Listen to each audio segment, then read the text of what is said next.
ജാസ്മിനെ അഭിഷേക് തേച്ചൊട്ടിച്ചു എന്ന് പറഞ്ഞ് നമ്മളൊരു വീഡിയോ ഇട്ടുന്നത്. എന്തുകൊണ്ട് ജാസ്മിൻ ഇതിൽ സ്കോർ ചെയ്യാൻ പറ്റിയില്ല, അല്ലെങ്കിൽ അഭിഷേക് എന്തുകൊണ്ട് ഇതിൽ സ്കോർ ചെയ്തു എന്ന് ഡീറ്റെയിൽ ആയിട്ട് പറയണം എന്ന് കരുതിയാണ് ഇങ്ങനെ ഒരു വീഡിയോ ചെയ്യുന്നത്. അഭിഷേക് പറയുന്ന പോയിന്റുകളിൽ കയറി പിടിച്ച് അഭിഷേകിനെ കുത്താനല്ലാതെ ജാസ്മിൻ സ്വന്തം കാര്യത്തിൽ ഫോക്കസ് ചെയ്തിട്ടില്ല. ജാസ്മിൻ അവിടെ നിൽക്കാൻ ഡിസേർവിംഗ് ആണ് എന്ന് പറഞ്ഞൊരു ഒറ്റ പോയിന്റ് പോലും പുള്ളിക്കാരി പറഞ്ഞിട്ടില്ല. ഇപ്പം അപ്സര, ശ്രീതു, ഋഷി, സിജു ഇവരുടെയൊക്കെ നോമിനേഷൻ സമയത്ത് ഇവരുടെ ഭാഗവും ന്യായീകരിച്ചു, ഓപ്പോസിറ്റ് നിൽക്കുന്ന ആളെയും ആക്രമിച്ചു, ഓപ്പോസിറ്റ് നിൽക്കുന്ന ആള് പറയുന്ന പോയിന്റുകളെ ഇവർ കൗണ്ടർ ചെയ്തു.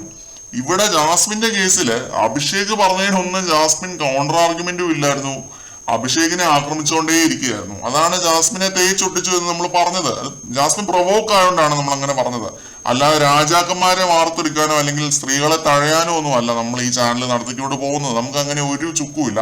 ജാസ്മിൻ സ്വന്തമായിട്ട് കുറെ പോയിന്റുകൾ പറഞ്ഞിരുന്നുവെങ്കിൽ ഞാൻ ജാസ്മിനെ പൊക്കി അടിച്ചാനെ. ഇപ്പൊ അഭിഷേക് പറഞ്ഞ പോലെ അഭിഷേക് സ്വന്തം ഭാഗം ന്യായീകരിച്ച് അതേസമയം തന്നെ ജാസ്മിനെ കൗണ്ടർ ചെയ്യുകയും ചെയ്തു.